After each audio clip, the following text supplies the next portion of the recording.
पैगंबर आदम कहते हैं कुछ लोग, एडम, आदम, जिसको ईश्वर ने पैदा किया फिर धरती पर भेज दिया था। फिर एक नूह नाम के पैगंबर हुए, नोआह या नूह कह देते हैं।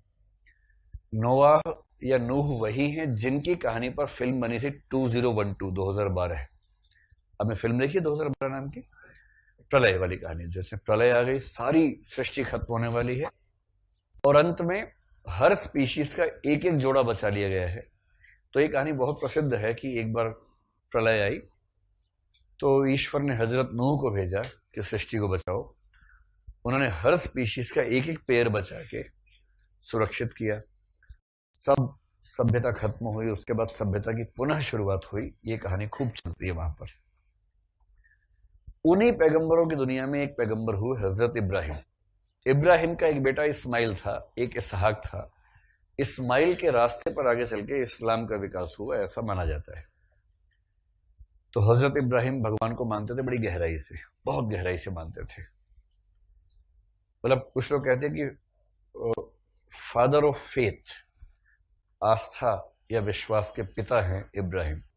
मतलब ईश्वर पे आस्था हो तो कैसी आस्था हो ये समझना हो तो इब्राहिम को देखिए।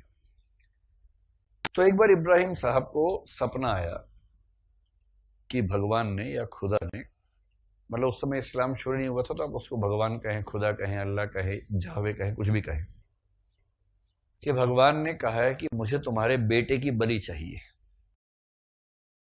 बेटा था इसहाक। तो सुबह उठे, अपनी पत्नी से बात की कि कल सपने में देखा कि भगवान कह रहे हैं कि अपना बेटा मुझे दो। तो जैसे ये थे वैसे इनकी पत्नी भी थी। पत्नी बोली, हा, इसमें क्या सोचना है, भगवान ने कहा है तो फिर क्या सोचना है, आपके मन में दुविधा तो नहीं? बोले दुविधा किस बात की है, बेटा मांगे बेटा दे देंगे भगवान को, भगवान से क्या बड़ा है। तो इनका पूरा मन था, बेटे को बुलाया, बेटे नहा धो के तैयार हो जाओ, तुम्हारी बलि देनी है, भगवान ने मांगा है तुम्हें। बेटा भी वैसा ही था, बोला जी पापा, जी पापा, नहा के आता हूं। इतने में शैतान यानी कि इब्लिस को लगा कि ये तो मामला ठीक नहीं चल रहा, भगवान की शक्ति और बढ़ती जा रही है। तो इब्लिस ने पत्नी को भड़काया कि देखो तुम्हारा पति तुम्हारे बच्चे को मार देगा। पत्नी समझ गई कि ये जो विचार मन में आ रहा है ये शैतान का विचार है। उसने शैतान को डांट के भगा दिया, भाग शैतान यहां से, दिमाग खराब करता है, भाग यहां से। बेटे को भड़काया, बेटा को, रब मेरे अब्बा जान के, मतलब जो मन में द्वंद्व होता है उस द्वंद्व को कैसे खत्म करते हैं उसका जिक्र है ये।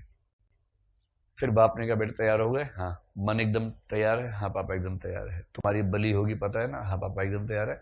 भगवान ने मांगा है? हाँ पापा, इससे बड़ा खुशनसीबी क्या हो सकती है कि ईश्वर ने मुझे मांगा है। तो बाप बेटा चल पड़े, कटार हाथ में रख ली जिससे बलि करनी थी।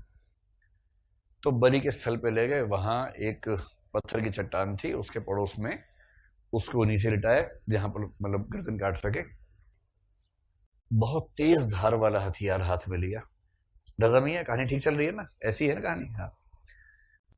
तो उसके बाद इब्राहिम ने अपने बेटे की गर्दन पे खूब कस के वार किया, पर कुछ हुआ ही नहीं, एक बूंद खून नहीं निकला। अब इनको लगा ये क्या ड्रामा है भाई। इनको लगा कि बाकी लोगों ने अपने मेरे बेटे को बचाने के लिए जानबूझ के ऐसा हथियार दिया जिसमें धार है ही नहीं। गुस्से में आ गया कि तुमने ऐसा क्यों किया, और हथियार को पटक के मारा ऐसे, ये क्या दिया है मुझे। वो हथियार लगा सामने चट्टान पे और धार ऐसी थी कि चट्टान के दो टुकड़े हो गए। मिथक है, मिथक। और वहीं से वो हथियार उड़ता हुआ गया, उछलता हुआ गया, वहां एक पशु बंधा हुआ था, उसकी गर्दन पे चल गया, वो कट गया।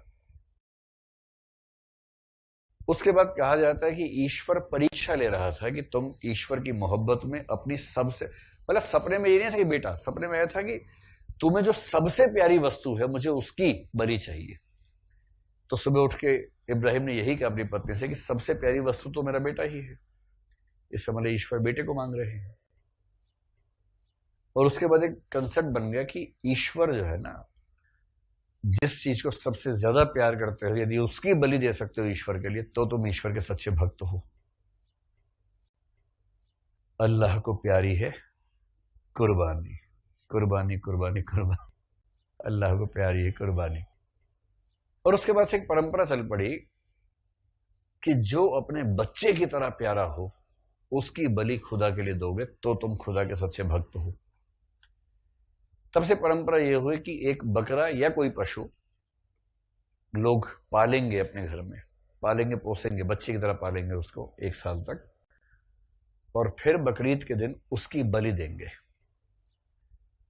और उस दिन जो बच्चे होते हैं उनका आप देखेंगे ना, बड़ा मुश्किल होता है बच्चों के लिए कि जैसे घर में एक पशु है, मान लीजिए बकरा है, कोई पशु है, उसके साथ खेलते खेलते लगाव ऐसा हो जाता है कि वो घर का हिस्सा बन जाता है।